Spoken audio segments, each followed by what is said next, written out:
Good morning, everyone, and welcome to the 5th annual Burkeland Royal Games. We are here on Burkeland Isle, showing the highlights of the tournament as the factions of Tradelands pit their skill, their determination, even their very lives to earn the trophy of King Burke, and the right to call themselves the greatest athletes in the game.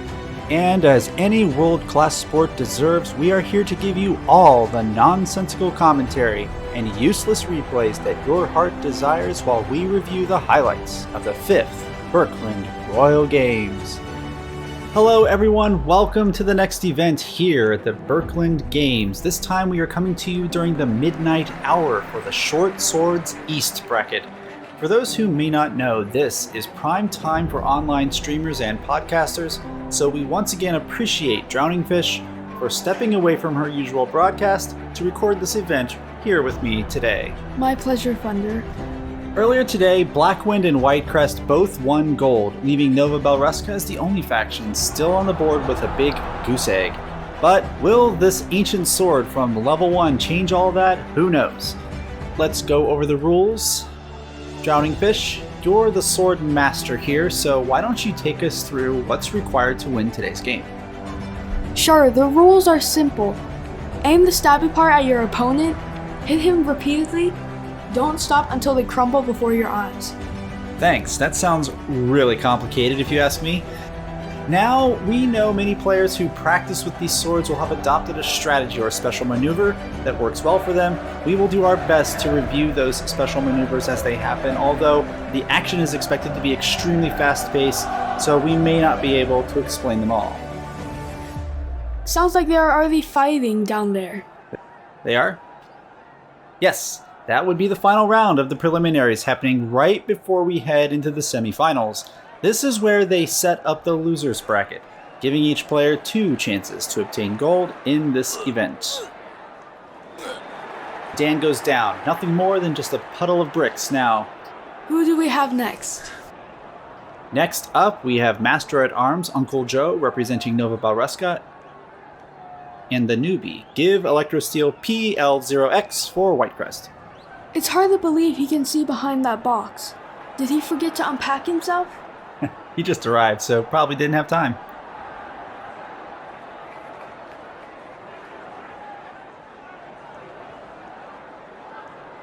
I think that's part of his strategy, actually. Look at how he glides against the back of the combat area. Joe with the right of way. Now we are engaged. Hit.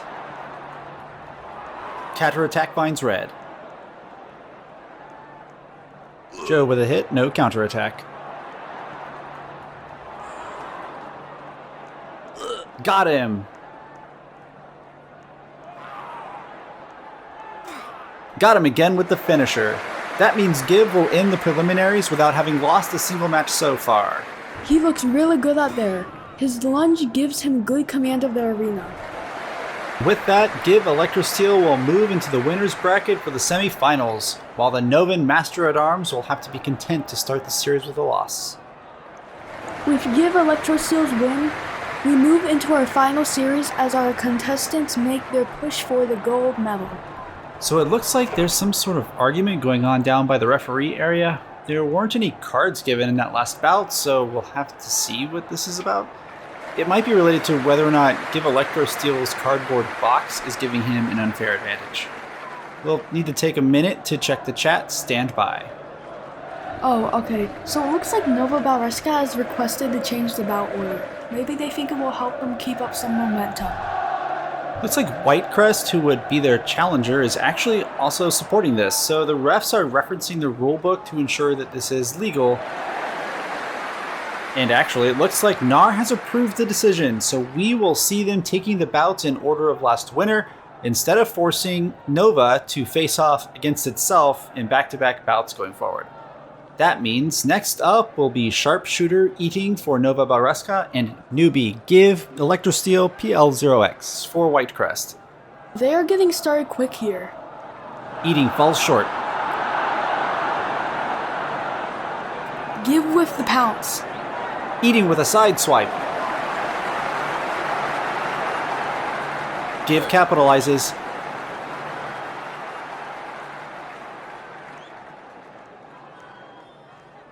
Give with the charge. Traded hits again. Give with the same gliding maneuver from earlier. Eating, waiting for the right of way.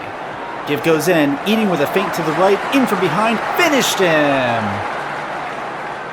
Yes, what a play. In fact, let's look at a replay on that one. Eating really gets the jump on this bout early. An early miss puts him off guard, with Give Electrosteel playing a very good defensive game, spends most of the bout hugging that back rail, hoping for an opportunity to use his famous lunging maneuver. It never happens though. Eating finally coaxes him off the rails with this pouncing attack until finally he's able to repost and capture a win. Electrosteel and Eating were the only two remaining undefeated competitors from the preliminaries, and with that bout completed, Eating is now the only undefeated player left, meaning an automatic advance into the championship bracket. Okay, so something's going on. There's been a lot of delays tonight, but it seems sorted now. Next up, we have Master Chandler Mark from Blackwind Pirates facing off against Master at Arms Uncle Joe of Nova Balresca. These two contestants were beat by Give Electrosteel and Eating respectively. Here they are with their first face-off. Uncle Joe takes right of way, trades hits, no advantage. Uncle Joe with the block, counters for advantage.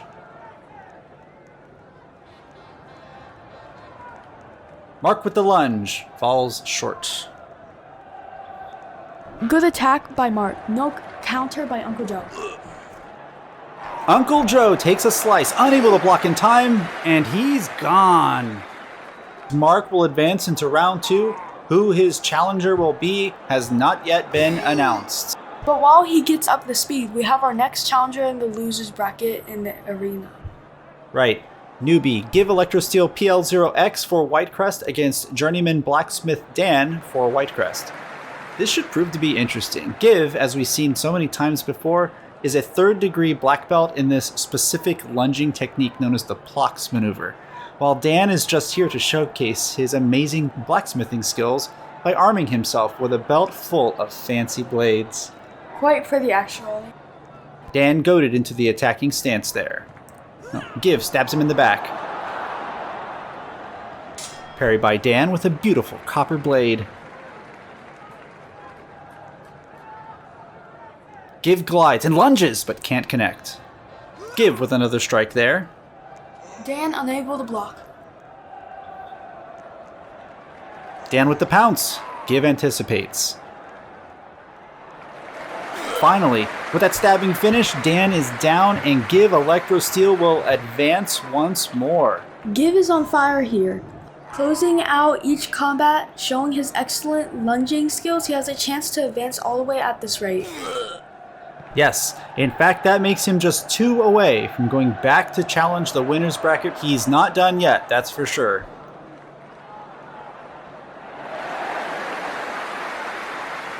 Okay, so we checked the chat. Looks like Mark wants to use a screw. A what? Oh yeah, that. Normally, as a tradition to connect the importance of the East and West brackets, the winners of the East preliminaries are given a screw. It allows the players to replace another player in the bracket.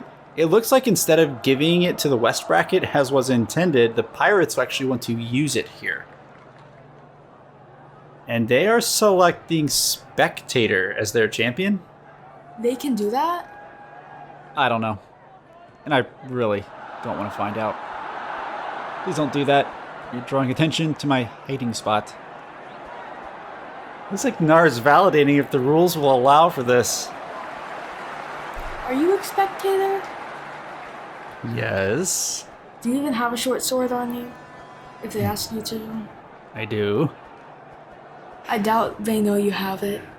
I mean, the players won't, but Nar knows. Okay, it looks like Nar has finally reached a conclusion. There is in fact no bylaw that says it has to be another challenger, so the ruling stands that a spectator can be chosen to participate in this bracket. Pirates are replacing Skull Chicken with a spectator. I'm pretty sure that is a ruling that will get fixed once this is over. I also bet that there will be new guidelines in place for all spectators that will now have to watch the games from Nat's Jumbotron on the TLO livestream channel going forward.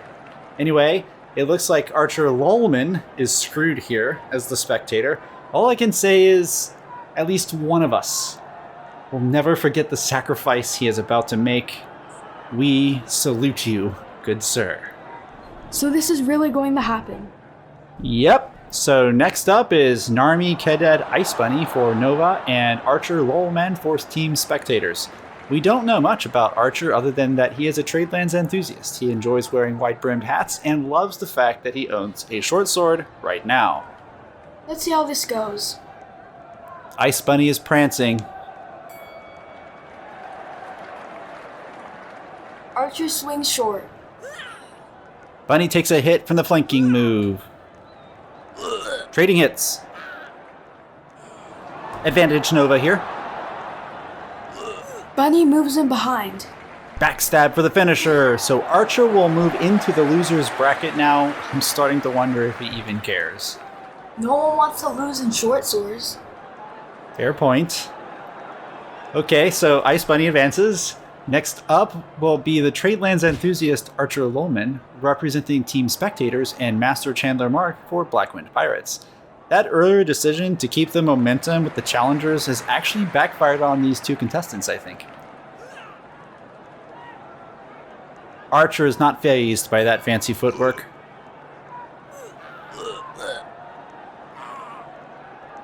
Mark needs to block the counter. Or he can do that. Yep, hit from behind makes it 2 for 1 advantage on Mark.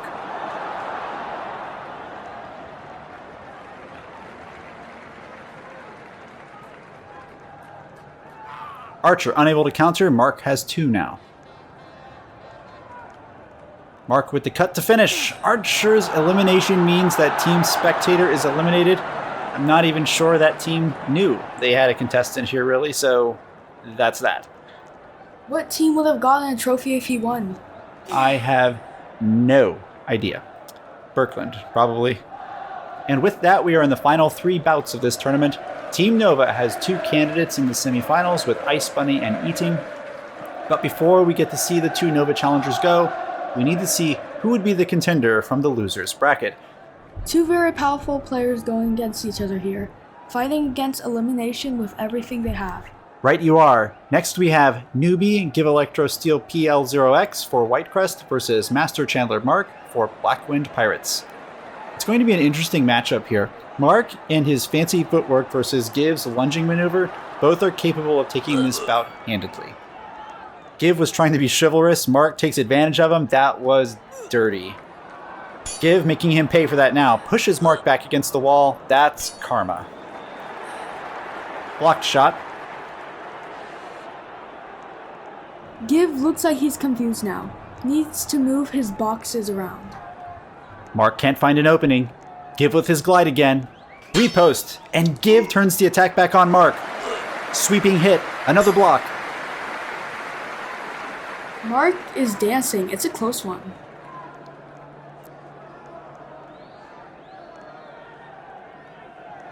Give with the block this time. Mark with the attack, falls short, counterattack. Give got him! Wow, what a play. Give goads him into falling short, wastes no time with all that saved stamina. Full force lunge, Mark cannot recover. He's down. Give Electro Steel, showing what a professional sword fighter looks like in Tradelands. Oh, this is what it's all about. Next we have Team Nova. This is effectively their tournament to lose now. At least one of them will advance to the gold medal round. Narmi Cadet IceBunny and Sharpshooter Eating both representing Nova Balruska. Eating is posing for the camera here, ready to take it all. You know, we talked a lot about Give's incredible lunge earlier, but we don't spend a lot of time talking about how Eating has remained undefeated. The trick is the sweeping side attack to the 3rd position, if you're familiar with fencing anyway. Timing it right to take a single side step, closing in, able to make it equally effective as a lunge, but since it's off-center, any attack made at Eating is effectively a miss, and then Eating strikes can't be blocked either. Defending against this type of maneuver can be very disorienting to the defender, and it gives eating the advantage on hit count because it avoids simply trading hits. Actually, there has been a lot of trading hits, meaning both players are taking damage at the same time. This means you are causing damage, but you aren't really gaining on the advantage. You want to cause damage and find a way not to take it yourself. Yes, and that's exactly what we mean each time we see a player gaining an advantage. Next up is Newbie Give Electrosteel PL0X for Whitecrest and Narmi Cadet IceBunny for Nova Balreska. It would be a huge fall from grace if Whitecrest loses here. IceBunny falls short. Give counterattacks. Plux maneuver, double hit. Blocked by IceBunny. Bunny with the right of way now. They trade hits. Give in his defensive glide again. Bunny with the run, falls short. But parries with the counter-strike by Give. IceBunny with an attacking right feint. No! Give anticipates and IceBunny goes down. Give Electrosteel back up to his usual tricks and will advance to the final round. A last chance to capture gold for Whitecrest in the final round. Unfortunately, with his loss, IceBunny is eliminated from this competition but will secure the bronze medal. Good all-around run, just wasn't able to overtake Give Electrosteel in the end, and his impressive, well-timed lunging maneuver. Yes, well, it all comes down to this. The final match of the night, Give Electrosteel has defied all odds, having beaten every challenger except one, Eating, who also happens to be the only undefeated champion of this tournament, who will be the one to take gold today. Give Electrosteel demonstrating amazing skill and expert sword handling, while Eating has shown us all what it means to be the master swordsman, to adapt and overcome all of these challenges in this event, lulling opponents into a false sense of security before demonstrating true agility and speed, cutting them down before they even know what hits them. Here we go. This is it.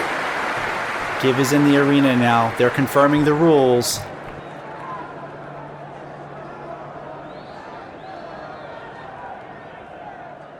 That's the bell. Eating with the lunge to start. Falls short. Give takes the bait. Eating with a sweeping strike. Hit on the right. That's advantage Nova.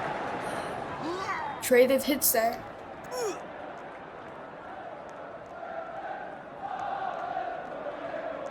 They're dancing.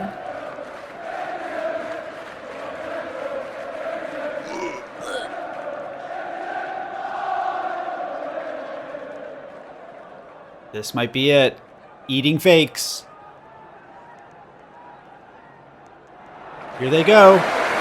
Counter-strike for a hit. Give recovers. But Eating with the cutting strike, and he's down! Wow! That is impossible to believe. Eating with that flanking attack forces an opening and just cuts Give Electrosteel down. It would seem that Eating had his number. Yes, Eating did, and now we are just going to wait for the final results, but we all saw what just happened. Yes, that's it. Nova has 1 gold, making the end of the day 1 gold for each of our 3 factions. Yes, Eating pulls off a shutout performance. No blades could touch him as he takes gold for Nova Balreska. Second place belongs to Whitecrest after a stunning comeback performance by Give Electrosteel. And of course, bronze to IceBunny, also representing Nova Balreska. Nova is demonstrating why they are seen as the king of land battles. A solid performance tonight, and of course, we have the West bracket of Short Swords tomorrow. That will close it out for us today, though. See you all next time.